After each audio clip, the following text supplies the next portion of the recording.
આવી જ ઘણી બધી ધાર્મિક માહિતીના વિડીયો અને વ્રતકથા સાંભળવા આપણી ચેનલ ગુજ્જુ પરિવારને સબસ્ક્રાઇબ કરો અને બાજુમાં બેલ આઇકન જરૂરથી પ્રેસ કરો, જેથી આપણા દરેક નવા વિડીયો જોઈ શકો તમે સૌથી પહેલા। જય નાગદેવતા। આજે આ વિડીયોમાં આપણે સાંભળીશું શ્રાવણ માસની પંચમી તિથિએ આવતું નાગપંચમી વ્રતની વિધિ, મહાત્મ્ય અને કથા। હિન્દુ ધર્મમાં વર્ષોથી નાગદેવતાની પૂજા કરવાની પરંપરા છે। હિન્દુ પરંપરા અનુસાર નાગ એ ભગવાન શિવના આભૂષણ માનવામાં આવે છે। ભગવાન શ્રી હરિ વિષ્ણુ શેષશૈયા પર બિરાજમાન થયેલા છે। ભારતમાં એકમાત્ર નાગદેવતાનું મંદિર આવેલું છે, જે ઉજ્જૈનમાં છે, જે નાગચંદ્રેશ્વર મહાદેવ તરીકે સ્થિત છે। શ્રાવણ સુદ પંચમીના દિવસે આ મંદિર ખોલવામાં આવે છે। આખા વર્ષ દરમિયાન આજે જ એટલે કે નાગપંચમીના દિવસે જ પૂજા આરાધના કરવામાં આવે છે। કહેવાય છે કે કોઈ પણ કુંડળીમાં સર્પદોષ હોય, નાગદોષ હોય તો માત્ર નાગપંચમીને દિવસે આ મંદિરમાં જઈ નાગચંદ્રેશ્વર ભગવાનના દર્શન કરવા માત્રથી નાગદોષ, કાલ્પ સર્પયોગ આદિ નષ્ટ થાય છે અને શુભ ફળની પ્રાપ્તિ થાય છે। આપણા હિન્દુ ધર્મમાં નાગને દેવતા કહેવાય છે। નાગને કાળનું પણ રૂપ માનવામાં આવ્યું છે। આ કાળની પૂજા કરવા માટે પણ આપણે આ વ્રત કરીએ છીએ। ભગવાન શંકરના ગળામાં જે નાગ છે તે વાસુકી નાગ છે। નાગપંચમીના દિવસે મુખ્યત્વે વાસુકી નાગ, શેષનાગ અને તક્ષક નાગની પૂજા કરવાની પરંપરા છે। ભારતીય સંસ્કૃતિમાં શ્રાવણ માસની વદ પાંચમ એટલે નાગપાંચમના વ્રતનો દિવસ। આ દિવસે વ્રત કરનારે પોતાના ઘરની દિવાલ પર અથવા તો રસોડાની દિવાલ પર અથવા તો પાણીયારે નાગદાદાનું ચિત્ર દોરવું, ઘીનો દીવો કરવો, તલવટ ધરવી, ઘી અને બાજરીના લોટની કોરી કુલેર કરવી, પલાળેલી મગની દાળ અને શ્રીફળ એક વખત જમી અને આ વ્રત કરવું। બને તો આગલા દિવસે ચણાના લોટનું ટાઢું જમવું, વાર્તા કહેવી અને નાગદાદાની પૂજા કરવી। તો આ હતી વ્રતની વિધિ અને મહાત્મ્ય। હવે સાંભળીશું વ્રતની કથા વાર્તા। એક નાનું ગામ હતું, તેમાં એક ડોશી રહે। ડોશીને 7 દીકરા, 6 દીકરા મોટા। તેમની વહુઓને પિયરમાં ઘણું જ સુખ હતું, પૈસા ટકાની રેલમ છેલમ હતી। 7મા છોકરાની વહુનું પિયર ગરીબ હતું, તેથી તેની સાસુ મેણા ટોણા મારે, વાત વાતમાં વાંધા વચકા પાડે અને આમ નાની વહુને દુઃખ દે। બધાના જમ્યા પછી એઠું જૂઠું જમવાનું આપે। નાની વહુના બિચારીના દુઃખના દિવસો પસાર થતા હતા। એવામાં નાની વહુને સુખનો દિવસ આવ્યો। નાની વહુ ગર્ભવતી થઈ અને જેમ જેમ દિવસો પસાર થતા ગયા તેમ નાની વહુને જુદી જુદી વસ્તુઓ ખાવાનું મન થાય, પણ કોણ ખાવા આપે? એક દિવસ ઘરમાં દૂધપાક બનાવ્યો છે। નાની વહુને દૂધપાક ખાવાની ઈચ્છા થઈ આવી। ઘરમાં નાના મોટાએ સહુથી આનંદથી દૂધપાક ખાધો, પણ નાની વહુના ભાગે દૂધપાક વધ્યો નહીં અને સાસુએ કહ્યું કે વહુ આ વાસણ નદીએ ધોઈ આવ અને તપેલીમાં જે બળેલા પોપડા છે તે ખાઈ લેજે। નાની વહુએ બિચારીએ દૂધપાકના બળેલા પોપડા ઉખેડી એક વાટકામાં ભર્યા અને પછી વાસણ ધોવા માટે પાણી ભરવા ગઈ।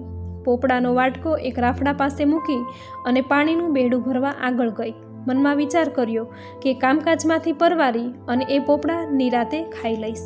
જ્યાં વાટકો મૂક્યો હતો ત્યાં આવી અને જોયું તો વાટકો ખાલી। એ રાફડામાં નાગણી રહેતી હતી, તે પણ ગર્ભવતી હતી, તેથી બળેલા પોપડાની સુવાસ આવતા તેને પોપડા ખાઈ જવાની ઈચ્છા થઈ અને બહાર આવી પોપડા ખાઈ ગઈ। નાની વહુ તો વાટકો ખાલી જોતા નિરાશ થઈ ગઈ અને બોલી કે ઘરની બળેલી વનમાં આવી તો વનમાં પણ આગ લાગી, બળ્યું, મારું નસીબ જ ફૂટેલું છે, તો કોને દોષ દઉં? હશે જેણે ખાધું હોય ભગવાન એનું પેટ ઠારજો, એવા આશીર્વાદ આપ્યા। રાફડામાં રહેલી નાગણી નાની વહુના આશીર્વાદ સાંભળતા ખુશ થતી બહાર આવી અને બોલી, બહેન, તારા બળેલા પોપડા હું ખાઈ ગઈ છું, પણ એ તો કહે તારે એવી શું વખા પડી કે અહીંયા લાવીને ખાવા પડે? નાની વહુએ રડતા રડતા નાગણીને પોતાના દુઃખની બધી વાત કહી। નાની વહુની દુઃખભરી વાત સાંભળી નાગણીને તેના પર દયા આવી અને કહ્યું કે દીકરી, તું રડીશ નહીં, આજથી હું તારી માં, આજથી મને તારી માં ગણજે, મનમાં જરાય દુઃખ લાવીશ નહીં, તારો ખોળો ભરવા અમે બેય આવીશું, તું તારે ખોળો ભરવાના દિવસે કંકોત્રી મોકલાવજે। નાગણીની વાત સાંભળી અને નાની વહુના આનંદનો પાર ન રહ્યો। દિવસો પસાર થવા લાગ્યા, પછી તો ખોળો ભરવાનો દિવસ આવ્યો। નાની વહુએ પોતાની સાસુને ઘણા કાલાવાલા કરી, કરગરી અને સાસુ પાસે કંકોત્રી લખાવી અને તે કંકોત્રી લઈ મનમાં હરખાતી રાફડા પર મૂકી જાઉં છું, મારી આબરૂ રાખજે, એમ કહી નાની વહુ તો પાછી પોતાને ઘેર ગઈ. ખોળો ભરવાનું મુહૂર્ત આવ્યું. ત્યાં તો નાગ અને નાગણી વાજતે ગાજતે ઘેરે આવ્યા. આખા ગામમાં વાત ફેલાઈ ગઈ કે નાની વહુના પિયરિયા તો બહુ પૈસાવાળા છે, કેટલું બધું લઈને ખોળો ભરવા આવ્યા છે. ખોળો ભરવાની વિધિ પૂરી થયા પછી સાસુને કહી નાગ અને નાગણી નાની વહુને એમના ઘરે લઈ ગયા. સમય થતાં નાની વહુને દેવના ચક્કર જેવા પુત્રનો જન્મ થયો. દીકરો તો રાતે વધે છે, તેનાથી વધારે દાડે વધે છે. આમ નાની વહુની સાથે નાગણી વિહાય છે અને તેના બચ્ચા મોટા થાય છે. દરરોજ દૂધ ગરમ કરી પછી બાજુમાં ઘંટડી મૂકે છે અને નાની વહુને નાગણી કહે છે કે અમે ચારો ચરવા જઈએ, દૂધ ઠંડુ થયા એટલે ઘંટડી વગાડજે. ઘંટડીનો અવાજ સાંભળી તારા ભાઈઓ દૂધ પીવા આવશે. આમ દરરોજ નાની વહુ ઘંટડી વગાડે છે અને નાગણીના બચ્ચા દૂધ પીવે છે. એક દિવસ નાગણી ચારો ચરવા જાય છે. દૂધ હજી ગરમ છે. નાની વહુ કંઈક કામમાં છે અને નાની વહુનો દીકરો ચાલતા શીખી ગયો છે. ચાલતા ચાલતા પેલી ઘંટડી પાસે રમકડું સમજીને જાય છે અને તેના હાથે ઘંટડી વાગી જાય છે અને નાગણીના બચ્ચા એવું સમજે છે કે આ દૂધ ઠંડુ થઈ ગયું છે. તેથી નાગણીના બચ્ચા વાસણમાં મોઢું નાખે છે તો તે દાજી જાય છે અને કોઈનું મોઢું બળે છે તો કોઈની પૂંછડી બળી જાય છે અને નાગણી પાછી આવીને જુએ છે તો પોતાના બચ્ચાઓમાં કોઈ ખાંડિયા થઈ ગયા છે તો કોઈ બાંડિયા થઈ ગયા છે. નાગણી નાની વહુને પૂછે છે કે આ કોણે કર્યું? ત્યારે નાની વહુ રડતા રડતા બધી વાત કરે છે.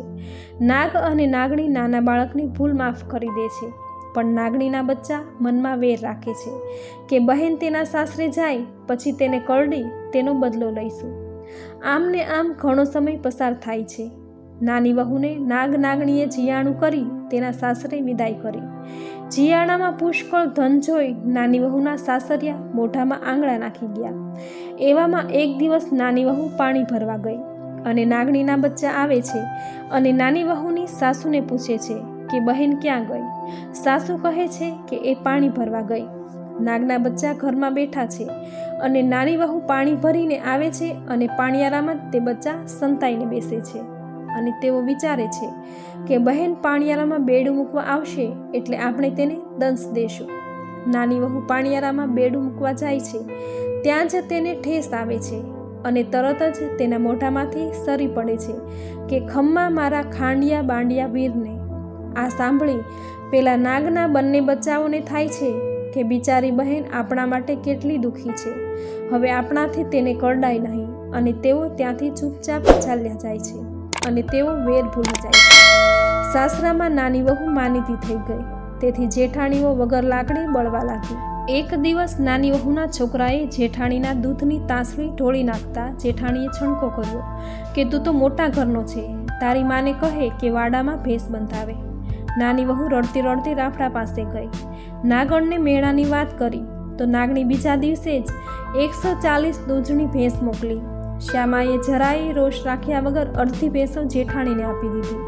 એના હૃદયની વિશાળતા જોઈ જેઠાણીઓના હૃદય પલટાઈ ગયા અને નાની વહુ ઘરમાં સૌની માનીતી બની ગઈ. હે નાગ દેવતા, હે નાગ માતા, જેવા તમે નાની વહુને ફળ્યા એવા આ વ્રત કરનારને, આ વ્રતની કથા વાંચનારને અને સાંભળનારને સૌને ફળજો. જય નાગ દેવતા.